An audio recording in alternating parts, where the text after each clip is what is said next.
안녕하세요. 건강의 달인 건달입니다. 혹시 오메가3 건강기능식품 드셔보셨나요? 아마도 대부분은 한 번쯤이라도 드셔보셨을 것 같고요. 또 지금도 드시는 분들이 많이 계시죠.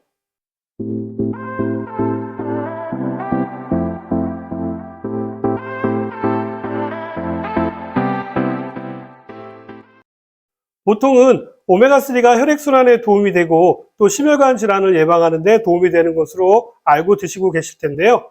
최근에는 오메가3가 심장 질환에는 큰 도움이 안 된다라고 하는 논문이 발표되면서 잠깐의 이슈가 되었었죠.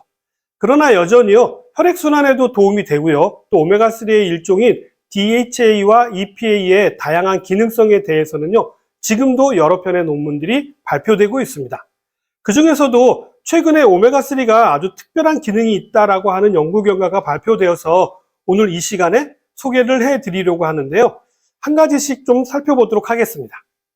오메가3와 비타민 D를 함께 드시게 되면요, 자가면역 질환의 발병률을 약 20% 정도 감소하여 자가면역 질환의 예방에 도움이 된다라는 내용입니다. 미국 하버드 의대 교수인 캐런 코스텐베이더 연구인데요. 캐런 교수는요, 보스턴에 있는 블랭햄 여성병원에서 유행병학자이자 류마티스 전문의로 근무하고 있습니다. 자가면역 질환의 대표적인 것이 바로 류마티스인데요. 이번 연구는요, 대규모로 진행된 임상 연구로서요, 원래는 심장질환 또는 암을 예방하는 데 비타민 D와 또 오메가3가 어떠한 도움이 되는지를 알아보는 연구였으나요, 나이가 들어갈수록 자가면역 질환에 걸릴 위험도가 높아지다 보니까요, 이 부분에 대한 연구를 하게 되었다고 합니다. 자, 이 연구는요, 총 25,871명의 성인들을 대상으로 되어져 있고요. 나이는 55세 이상의 여성분들과 50세 이상의 남성분들로 이루어졌습니다. 먼저 랜덤으로요, 참가자들을 4그룹으로 나누어서요, 아무것도 먹지 않는 그룹, 비타민 D만 먹는 그룹, 또 오메가3만 먹는 그룹, 또 오메가3와 비타민 D를 같이 먹는 그룹으로 나누었는데요. 더 중요한 것은 그 기간이 무려 5년을 추적 관찰했다라는 겁니다. 그 결과 비타민 D만 복용한 그룹은요, 자가면역 질환 발병률을 32% 정도 낮췄다고 하고요. 또 오메가3만 복용한 그룹은 26% 정도 낮췄고요. 비타민 D와 오메가3 모두 복용한 그룹에서는요, 약 31% 정도 자가면역 질환 발병률을 낮출 수 있었다고 합니다. 이 결과들로요, 비타민 D와 오메가3 지방산 모두 자가면역 질환을 억제하는 것으로 나타났고요. 또 항염증 특성을 가지고 있다는 것을 알 수 있게 되었다고 합니다. 사실 이 시험에서 기대했던 것은요, 오메가3와 비타민 D를 함께 복용했을 때 시너지 효과가 있지 않을까라고 기대를 했었는데요. 결과는 그렇지 않은 것으로 나왔네요. 그렇지만요, 각각 자가면역 질환에 도움이 되었다는 것이 확인된 만큼 자가면역 질환이 있으신 분들께는 희소식이 아닐 수 없겠네요. 이 연구 결과에 따르면요, 일반인들도 미리 비타민 D 또는 오메가3를 복용하게 되면요, 자가면역 질환을 예방하는 데 도움이 되는데요. 그렇다면 어릴 때부터 복용하는 것이 좋을까요? 이런 질문에 캐런 교수는요, 너무 어릴 때부터 먹을 필요는 없다라고 얘기하고요. 남성의 경우라고 한다면 50세 이상부터, 여성의 경우라고 한다면 55세 이상부터 챙겨 먹을 것을 권장하고 있고요. 또 가족력이 있거나 자가면역 질환이 이미 있는 경우라고 한다면요, 연령에 관계없이 먹는 것이 좋다라고 권고하고 있습니다. 그러나 비타민 D나 오메가3를 복용하자마자 바로 예방 효과가 나타난다는 것은 아니라고 강조했고요. 또 적어도 2년에서 3년 정도는 꾸준하게 섭취했을 때 더 뚜렷한 예방 효과가 나타났다고 이야기하고 있습니다. 따라서 예방 효과를 보시려고 한다면요, 장기간 복용하시는 것들을 추천드립니다. 오메가3의 또 다른 기능으로는요, 많은 여성분들을 괴롭히는 생리통을 완화하는 데도 도움이 되는데요. 오메가3와 비타민 B1 그리고 마그네슘을 함께 섭취하시게 되면요, 생리통을 줄이는데 아주 큰 효과가 있습니다. 생리 직전이 되면요, 황체 호르몬이 줄어들면서 아라키돈산이 분비가 되고요, 또 자궁으로부터 프로스타글란딘이 만들어지는데요. 이때 오메가3가 아라키돈산의 기량작용을 하게 되어서 프로스타글란딘의 생성을 억제하여 가지고 생리통을 줄이게 됩니다. 이뿐만 아니라 비타민 B1의 경우에는요, 우리 몸에서 피로와 근육통을 유발하는 젖산 생성을 억제하여서 생리통을 낮출 수가 있었는데요. 실제로 비타민 B1이 부족하게 되면요, 피로 물질이 축적되면서 생리통을 더 크게 유발했다라고 합니다. 여성분들은 잘 아실 겁니다. 아무래도 몸의 컨디션이 안 좋을 때 생리통이 더 심하게 발생하기 때문이죠. 다음으로는요, 마그네슘인데요. 마그네슘은 근육을 이완시키고 신경을 안정시키는 작용이 있기 때문에 생리통이 있을 때 드시게 되면 도움이 되는데요. 하루에 315mg 정도를 권장을 하고 있습니다.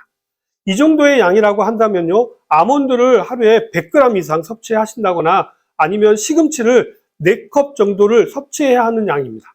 이렇게 식품으로는 자주 먹기 힘들기 때문에요, 건강기능식품으로 섭취하는 것들을 권장하는 것이죠. 이 밖에도 생리통을 줄이는 식단으로는요, 식이섬유 함량은 늘리고 지방의 함량을 줄이라고 권장하고 있는데요. 2000년 2월 산부인과학회 발표 연구 결과에 따르면요, 저지방 채식 식단을 섭취한 여성들의 생리통과 월경정 증후군인 PMS가 크게 감소했다라고 합니다. 그 이유는요, 자궁 내벽을 두껍게 만드는 에스트로겐 수치를 감소시키고요, 또 몸에 남아있는 에스트로겐과 지방, 그리고 콜레스테롤 등 여러 가지 노폐물을 우리 몸 밖으로 잘 배출시키기 때문으로 알려져 있는데요. 역시 식이섬유는 우리 몸에 노폐물을 흡착해서 배출해주는 탁월한 효능이 있는 것 같습니다. 다음으로는 생강차를 권해드리고 싶은데요. 생강은 항염증성 성분으로 메스꺼움과 위장장애, 그리고 생리통에 효과가 있는 것으로도 잘 알려져 있죠. 2010년 이란의 토이세르칸 아자드 대학에서 생리통이 있는 대학생 70명을 대상으로 임상시험을 한 결과 한 3일 동안 캡슐 형태의 생강을 먹은 피험자가 위약 그룹보다도 약 45% 정도 더 생리통이 완화됐다라고 하는 결과가 나타나기도 했습니다. 자, 이러한 결과는 또 있는데요. 메릴랜드 메디컬 센터에서는요, 생리통이 있는 여성분들에게 생강을 하루에 2-3번 정도 복용할 것을 권장하고 있었는데요. 생강을 그대로 섭취하기 힘들다고 한다면요, 생강차를 만들어서 마셔도 좋다라고 권고하고 있습니다. 자, 그렇다면 자가 면역 질환에도 좋고 여성분들의 생리통에도 좋은 오메가3를 복용하실 때 주의할 점은 없을까요? 아닙니다. 오메가3를 드실 때도 주의가 필요합니다. 오메가3의 경우에는요, 대부분 어류에서 추출하기 때문에요, 큰 생선보다는 작은 생선에서 추출하는 것이 중금속으로부터 더 안전합니다. 예를 들면요, 커다란 참치라든지 연어에서 추출한 것보다는요, 꽁치나 정어리, 그리고 그보다도 더 작은 엔초비나 멸치 같은 작은 어류에서 추출하는 것이 좋습니다. 요즘은 조류에서 추출한 제품들도 있고요, 또 식물성 오메가3로 해가지고 들기름이나 올리브유를 이용하는 경우도 있더라고요. 자, 어느 것이든 중금속으로부터 안전한 제품을 선택하는 것이 중요하고요, 또 다음으로는 유통기한이 짧고 신선한 제품을 고르시는 것이 중요합니다. 왜냐하면요, 오메가3는 불포화 지방산으로 쉽게 산패가 일어나기 때문입니다. 특히 유통기한이 지나도 대부분 건강기능식품은 드셔도 큰 문제가 되지 않지만요, 지방으로 이루어진 오메가3의 경우에는요, 유통기한이 지났다라고 하시면 미련 없이 바로 버리시는 것이 좋습니다. 그리고 오메가3의 경우에는요, 혈액을 묽게 해서 혈액순환이 잘 되게 하는 기능이 있는데, 심혈관 질환이나 뇌혈관 질환으로 인해 가지고 아스피린이나 와파린과 같이 항응고제를 드시는 경우에는 피가 많이 묽어져서 출혈이 발생했을 경우에 지혈이 잘 안 되는 경우가 발생할 수가 있기 때문에 주의가 필요하고요. 특히 수술을 앞두고 계시다고 한다면요, 복용을 중단하셔야 합니다. 자, 오늘은 오메가3가 자가면역 질환을 예방하는 데 도움이 되고 또 여성분들의 생리통을 완화하는 데 도움이 된다라고 말씀을 드렸는데 어떻게 좀 도움이 되셨나요? 저는 다음에 좀 더 도움이 될 만한 내용 가지고 다시 찾아뵙도록 하겠습니다. 감사합니다.